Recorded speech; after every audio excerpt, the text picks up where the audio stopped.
Et bonjour à toutes et à tous. Après avoir cheminé beaucoup sur le thème de l'acceptation de soi, bien de fil en aiguille, j'en arrive au thème de l'alimentation. Et il est vrai que ça fait quelques années déjà que j'ai découvert deux personnes qui œuvrent beaucoup dans le domaine du cru ou des jus. Et ces vidéos m'ont beaucoup inspirée, m'ont beaucoup questionnée par rapport à notre façon de voir la maladie, par rapport à notre façon de nous alimenter. Il y a quelques années, dans le forum de mon site de Belle-Mère sans cheveux, puisqu'à l'époque c'était le nom de mon association, qui s'appelle aujourd'hui l'Universel, j'avais commencé à aborder un peu le thème du cru, comment ça pouvait être une solution, ou en tout cas quelque chose qui puisse rebooster notre système immunitaire et qui du coup pouvait avoir des répercussions aussi sur la guérison de la pelade. Maintenant voilà, l'alimentation c'est un sujet vraiment délicat, parce qu'on a tellement été conditionné dès notre enfance à manger d'une certaine manière. Il y a aussi les souvenirs que l'alimentation nous amène, qui nous réconfortent.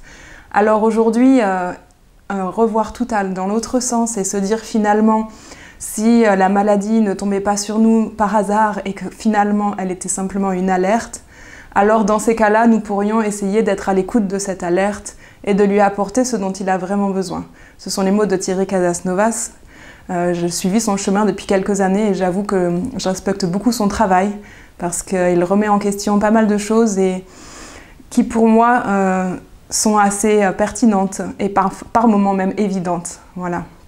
Ce qui m'amène là, une petite anecdote, je me suis baladée en forêt il y a quelques jours et en réalité, eh bien, lors de cette balade en forêt, alors pour vous mettre un peu dans le contexte, à l'origine, on l'appelle cette forêt le labyrinthe des fées, la forêt des fées. Donc elle a un côté féerique, ça fait des années que je vais me promener là-bas et ça faisait 2 ans que je n'avais pas eu l'occasion d'y aller.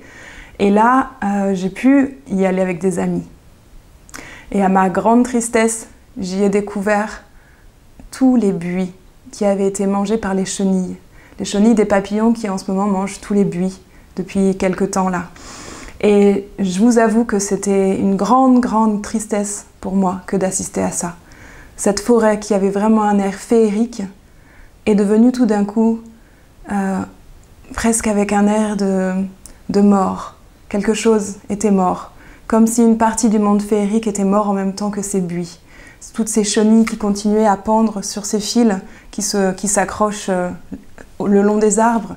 Pour moi, c'était vraiment quelque chose de difficile à vivre parce que cette forêt était vraiment chère à mon cœur et de la voir ainsi détruite par des papillons qui n'avaient rien à faire à l'origine dans notre pays, qui ont été importés de Chine par hasard ou par ignorance, je n'en sais rien. Toujours utile que de voir la destruction de la terre sous mes propres yeux, c'est quelque chose que j'ai toujours du mal à regarder. Et en même temps, pour moi, les arbres sont très symboliques. Depuis mon histoire, je vois vraiment les arbres comme une leçon de vie. Je les vois comme printemps en floraison, été avec tous ces fruits qui peuvent être notre nourriture, cette nourriture abondante que nous offre la terre. Et puis en automne, quand les fruits ont donné, les feuilles commencent à tomber. Et puis en hiver, les feuilles tombent. Bon, bien sûr, pas tous les arbres, mais le cycle classique de beaucoup d'arbres. Et en fait, pour moi, c'est aussi en lien avec cette alopécie. Parce que ce que je vois de ces arbres qui sont sans feuilles, j'en vois devant moi, c'est pour ça que je regarde par là-bas, eh bien, si vous regardez bien ces arbres, ils restent forts, ils restent vigoureux, ils restent fiers d'être qui ils sont. Je veux dire par là qu'ils ne sont pas en train de se poser la question s'ils sont encore beaux ou pas beaux sans feuilles. Ils sont simplement tels qu'ils sont, dans l'instant. Et pour moi, la pelade, c'est un peu comme si c'était la saison de l'hiver qui durait un peu trop longtemps. Que tout d'un coup, un hiver était passé par là. Comme tout le monde perd ses cheveux régulièrement. On pourrait le considérer aussi comme des saisons, un cycle du cheveu. Mais là, pour la pelade, eh bien, c'est comme si le cycle s'était arrêté au moment de l'hiver. Seulement, eh bien, ce que j'aimerais simplement exprimer, c'est que même si les cheveux sont tombés, c'est pas pour autant que nous avons moins de valeur. Et tout ça pour en venir au fait que, effectivement, il y a quelque chose que notre corps nous montre à ce moment-là. Il y a quelque chose qui s'exprime à travers nous, mais cette fois-ci de manière évidente. Alors en plus de la pelade, moi j'ai eu des soucis au niveau de la perméabilité de mes intestins, je sens également au niveau de la thyroïde qu'il y a un certain dérèglement.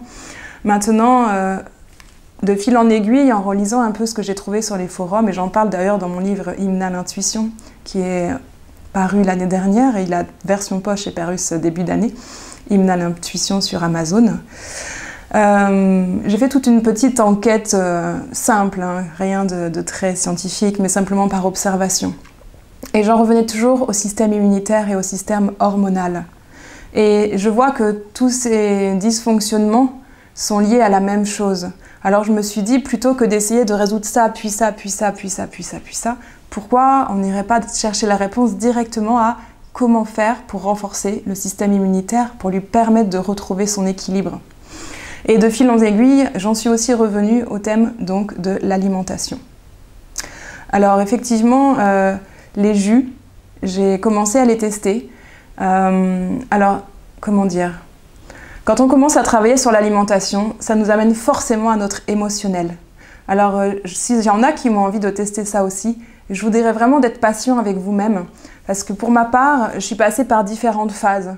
Une phase plutôt végétarienne, puis ensuite manger un peu de tout, puis ensuite arrêter le gluten par force, suite à une allergie à la poussière de farine lors d'un travail dans une boulangerie.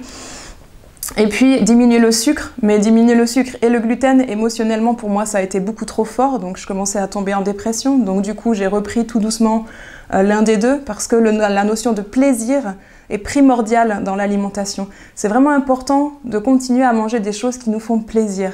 Et le but, c'est de se détoxifier petit à petit de toute l'alimentation qui finalement n'est pas utile au quotidien et qui vient nous empoisonner plutôt que nourrir nos cellules.